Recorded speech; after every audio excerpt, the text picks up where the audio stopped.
Well, the war started when I was a kid of 5 years old. It's obviously war is a horrific thing, shortage of food, bombing going on, you don't know what is happening, planes going overhead. And in about 42, I think, 41, 42, they started chasing the Jewish people. And my father actually went to Germany by the look of things to help in the factories, which was bloody stupid, and he went straight on to Auschwitz and he was killed. Life for Jewish people was getting very, very hard. They had to hand in all gold and all the money still. They were allowed to keep, I think, equivalent to about $250 or something. And they started rounding up Jewish people all over the place. And actually, there were signs everywhere: Jews not to walk on this side of the street, not to go into parks, not to go to school. But they used to come at 3 in the morning or something, rounded up, closed up the neighborhood, and dragged you out of bed. Gave you a few minutes to get ready, and off you went. Quite a few people, I guess, went also voluntary. They thought, all right, I've got nothing to fear. And there was actually a Dutch concentration camp called Westerbork, and that was a type of Auschwitz transfer camp. It was just as horrendous, except you weren't killed there. And then they moved on to Germany, and nobody had any idea what actually happened. So I gathered that my mother must have gone into hiding and found people for my brother and for me. Probably, I suspect, the resistance movement, the underground movement. But I don't think she found anybody for herself, unfortunately, and she was killed after that as well. She was taken away. When they started taking the Jews away, the whole of Amsterdam went on strike. Schools closed, hospitals closed, the trains didn't run, the trams stopped, the buses stopped, banks closed. Out of protest to taking the Jews away, yeah, which is pretty, very, very sweet, very kind actually. It seems I was taken by a nurse, and a lady who took me to what I call a go-between, a man who was the head of the resistance. This nurse lady took a hell of a chance, and also the family that I stayed with eventually. If you get found out, there's no questions asked, you're just being shot. But anyway, so this nurse, they took my glasses off. And then I often talk to school kids, and I often take my glasses off and said, well, can you tell a little 7 years old, take your glasses off, and he's got to see the environment. And not only that, they changed my name. My name, I think, has some Jewish implication, maybe, Joseph Vissel. And they made it Joop Jan Visser, as in fisherman, which was a very Dutch name. And Jan, like here it was John, everybody was called Jan in Holland in those days. So they made it a very ordinary name. I must have gone then to the other family, which was a few kilometers away into the country. And that's where I actually stayed. I called these people aunt and uncle. They had a boy 2 years older than me as well.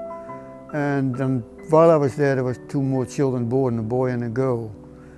And as I said, the chance they took was just quite unbelievable.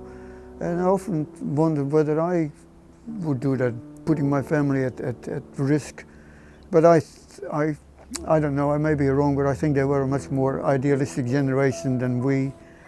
This wonderful man, uncle, wrote me a letter about 9 years after the war, when I was older, to explain a few bits.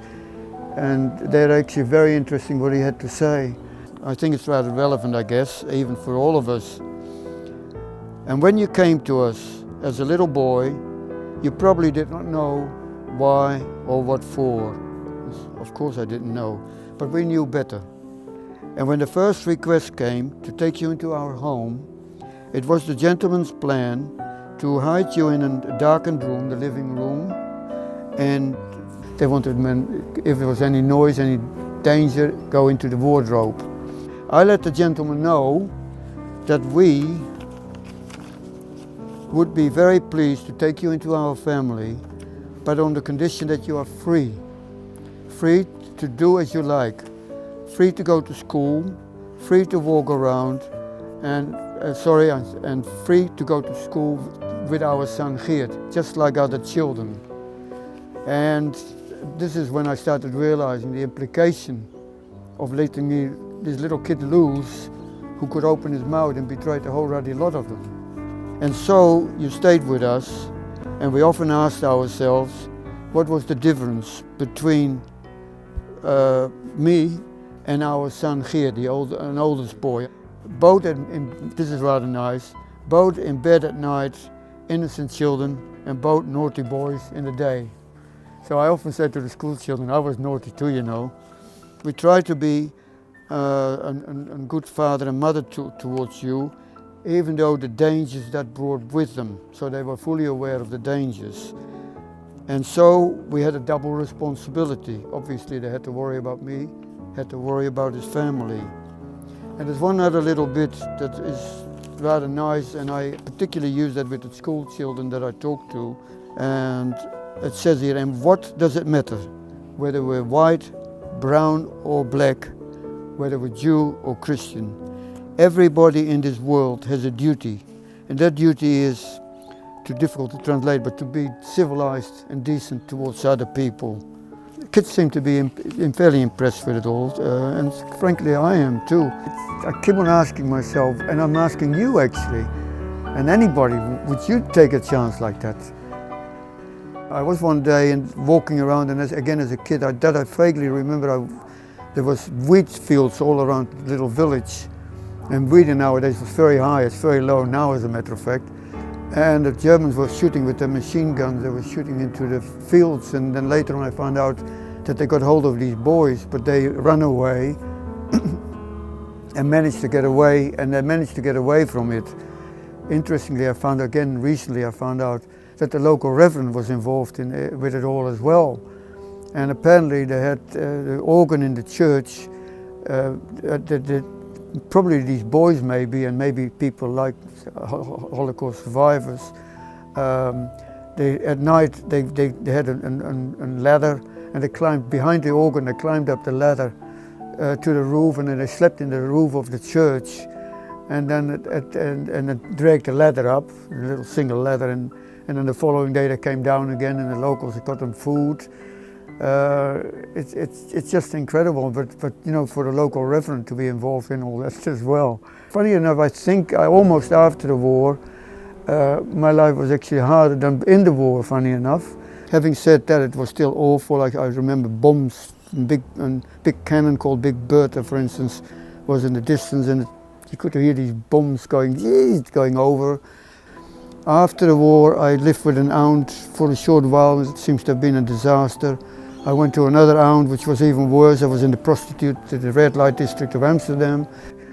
And I stayed in this little alleyway with these people, which was very kind to take me. It was an uncle of mine, apparently. And he had a German wife. And he survived because of his wife, because he was hidden in the house, and if Germans came to the door, she started yelling at them in German. Said, what do you think I am? I don't want those bloody Jews around me. She was a Christian lady, as a matter of fact, and he was Jewish, of course. So he was yelling, and so the Germans then backed off and went away, and that's how he survived. But anyway, so they took me in after the war, and they decided that I was going to an orphanage, a Jewish orphanage, a boys' home, which actually was a pretty good life. The people, teachers, they were trying very hard. I stayed there for I think about 8 years. I then decided to go to Israel, where I met my wife. My brother, I don't even know, he was only 5, poor bugger. And most of my family were killed, but my brother survived, but died at about 40, 45 years of age. I lost contact with him, which is actually, after all that, is very sad. And how he died, I don't quite know. It must have been pretty traumatic, a little fellow that, you know, and 7 is young enough. About 10, 11 years ago, I decided to join a group called Courage to Care, where we talk to school children. We talk about bullying, we show them a film, we try to stop the bullying. The Germans were bullies. And let's face it, soldiers, Hitler was a bloomin' bully. Bullying is awful, and it's used a lot in schools. First we showed them a film of bullying in the playground, just to show them some of the horrors of war and what it entails. And then they come to what we call Holocaust survivors, a person like me, and I tell my story, how these people had the courage to care to save my life. I get some very good questions from these little kids, 10, 11, 12, incredible. Oh, we get little notes. I am not going to bully my sister anymore. I thought that was so wonderful. I keep on using that one. It's lovely. Yes, that they all feel sorry for me, which is, I get a bit cranky about that. I don't want any sorry, but we get very good reports now actually from school teachers and masters, and galleries generally seem to be very pleased. It's been a wonderful life actually. As I said, it's a great country, Australia, to be in. I've been very fortunate to come here, but that's another story. So that's about enough, I think.